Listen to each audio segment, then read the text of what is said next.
माझे नाव श्रीजा मनीषा रविकांत करंजे. मी बालवाटिकातील मोगली वर्गामध्ये शिकते.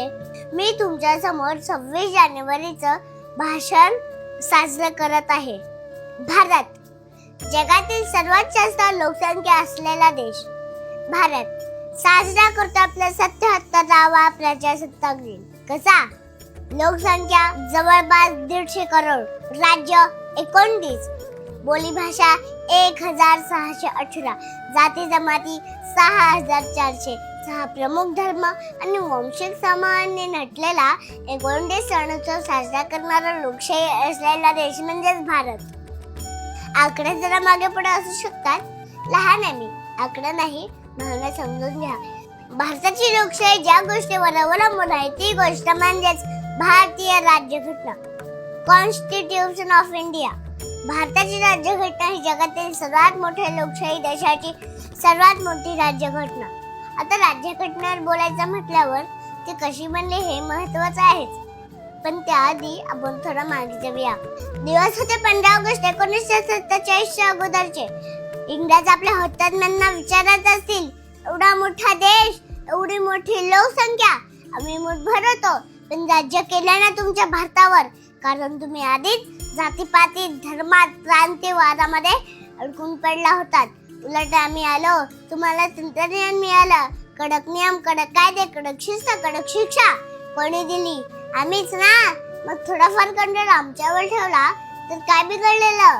काय राजगुरू सुखदेव, काय आदरणीय भगतसिंग, बरोबर बोलते ना मी, बरोबर ना टिळक? स्वराज्य हा माझा जन्मसिद्ध अधिकार आहे आणि तो मी मिळवणारच.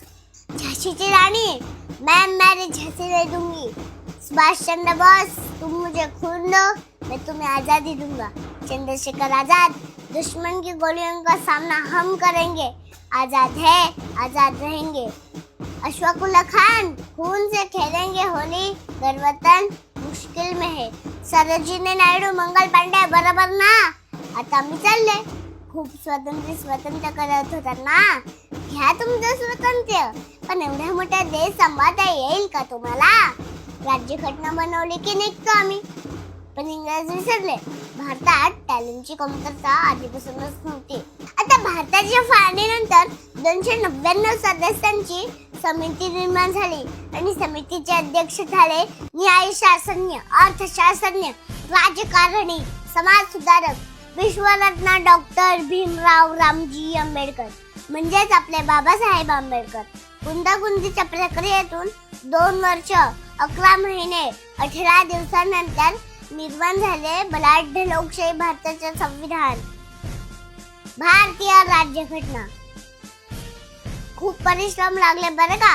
सांस थमती गई, नब्ज जमती गई, फिर भी बढ़ते कदम को ना रुकने दिया. कड़ गए सर हमारे तो कुछ गम नहीं, सर हिमालय का हमने ना झुकने दिया. माझ्या भारतीय सैन्याला प्रजासत्ताक दिनाच्या खूप खूप शुभेच्छा. माझ्या कामगार वर्गाला, सर्व पुरुष महिलांना, माझ्या मित्र मैत्रिणींना प्रजासत्ताक दिनाच्या खूप खूप शुभेच्छा. जय हिंद, जय महाराष्ट्र, जय संविधान.